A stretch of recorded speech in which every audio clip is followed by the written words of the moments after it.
Shalom, salam damai. Kita sambung dengan Kisah Para Rasul bab 6 dengan judul perikop tuduhan terhadap Stefanus. Dan Stefanus yang penuh dengan karunia dan kuasa mengadakan mukjizat dan tanda-tanda di antara orang banyak. Tetapi tampillah beberapa orang dari jemaat Yahudi yang disebut jemaat orang Libertini. Anggota-anggota jemaat itu adalah orang-orang dari Kirene dan dari Alexandria, bersama dengan beberapa orang Yahudi dari Kilikia dan dari Asia. Orang-orang itu bersoal jawab dengan Stefanus, tetapi mereka tidak sanggup melawan hikmatnya dan roh yang mendorong dia berbicara. Lalu mereka menghasut beberapa orang untuk mengatakan, "Kami telah mendengar dia mengucapkan kata-kata hujat kepada Musa dan Allah." Dengan jalan demikian mereka mengadakan suatu gerakan di antara orang banyak serta tua-tua dan ahli-ahli Taurat. Mereka menyergap Stefanus, menyeretnya dan membawanya ke hadapan mahkamah agama. Lalu mereka memajukan saksi-saksi palsu yang berkata, "Orang ini terus-menerus mengucapkan perkataan yang menghina tempat kudus ini dan hukum Taurat. Sebab kami telah mendengar dia mengatakan bahwa Yesus orang Nazaret itu akan merubuhkan tempat ini dan mengubah adat istiadat yang diwariskan oleh Musa kepada kita." Semua orang yang duduk dalam sidang mahkamah agama itu menatap Stefanus, lalu mereka melihat muka Stefanus sama seperti muka seorang malaikat. Demikianlah sabda Tuhan. Setelah sebelumnya Stefanus itu diberi kuasa oleh para rasul-rasul untuk mengurusi, sebetulnya mengurusi bagian gereja, urusan duniawinya, termasuk ini, juga membantu orang miskin, memberikan makanan dan sebagainya. Tetapi selain itu Stefanus juga suci, orangnya suci. Jadi dia penuh dengan karunia dan kuasa. Stefanus bisa mengadakan mukjizat dan tanda, bisa menyembuhkan banyak orang sakitnya. Seperti ini. Jadi yang bisa menyembuhkan orang sakit itu hanya orang yang suci. Yang nggak suci sorry aja Anda tidak sakti. Jadi tidak bisa menyembuhkan orang, hanya orang yang suci. Demikian juga kalau sudah bisa menyembuhkan orang, lalu kan menjadi terkenal, lalu banyak mendapatkan pujian, lalu mendapatkan banyak uang, lalu mulailah kesaktiannya hilang karena dia sudah bergelimang harta, dia sudah terpenuhi oleh nafsu-nafsu duniawi. Akhirnya hilang itu kesaktiannya, hilang itu kesuciannya, dan tidak bisa lagi menyembuhkan orang.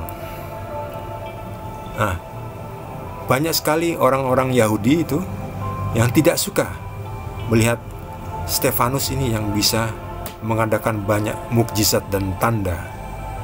Mereka tuh iri pada dasarnya, Lalu mereka mencoba menjatuhkan dengan bertanya jawab, berdebat. Tetapi karena Stefanus dipenuhi dengan Roh Kudus, Stefanus selalu bisa membantah ini musuh-musuhnya, orang-orang Yahudi yang benci, yang iri kepada Stefanus. Jadi mereka mencoba berdebat. Tapi akhirnya mereka hanya bisa debat kusir. Seperti sekarang ini kita kan banyak sekali, apalagi di internet. Banyak orang yang tanya jawab mengenai Yesus. Tapi sebetulnya mereka bukan mau untuk belajar. Mereka hanya ingin mencari-cari kesalahan, hanya ingin membenarkan mereka sendiri. Mereka tidak benar-benar mau belajar. Yang mereka cari adalah hanya ingin dibenarkan kesalahan mereka, yang dianggap mereka yang benar, kita yang salah.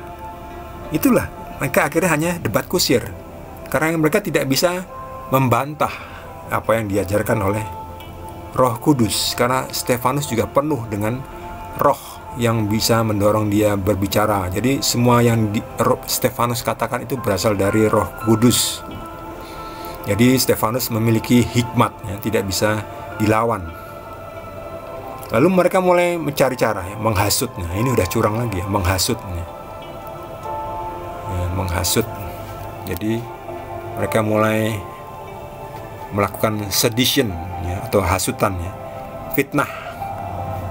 Dengan apa? Dengan mengatakan bahwa Kami mendengar Stefanus mengucapkan kata-kata hujat kepada Musa dan kepada Tuhan. Padahal Stefanus mengucapkan kata-kata berkat ya. Kok bisa dibilang hujat tuh gimana ya? Stefanus mengucapkan apa adanya. Tapi ya itu, dasar kelompok-kelompok orang ini yang tidak suka, yang iri, yang benci, ya bencinya sampai ke ubun-ubun. Lalu mereka melaporkan itu ya, menyergap Stefanus dan dibawa ke polisi. Ya, zaman sekarang ini ya, dia dibawa ke polisi, dilaporkan ke polisi, dibawa ke mahkamah agama waktu itu ya. Lalu Stefanus ditangkap ya, lalu disidang ini.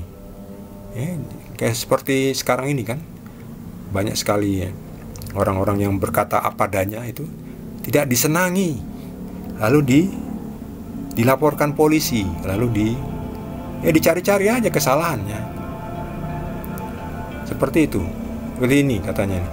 Orang ini terus-menerus mengucapkan perkataan yang menghina tempat kudus ini dan hukum Taurat.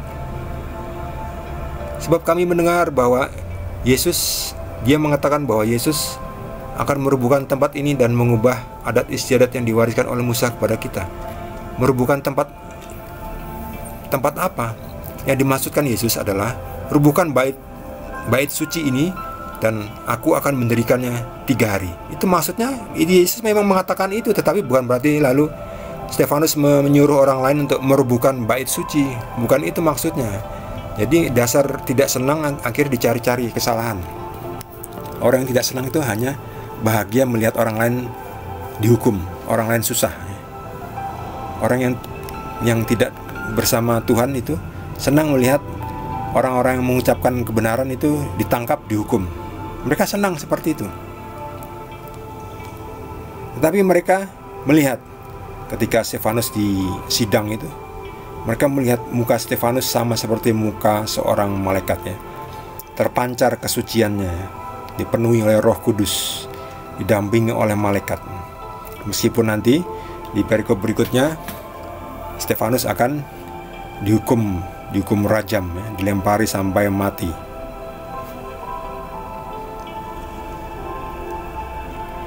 Bagi saudara yang mendapatkan tambahan pencerahan dari Roh Kudus, boleh juga berbagi dengan kita semua.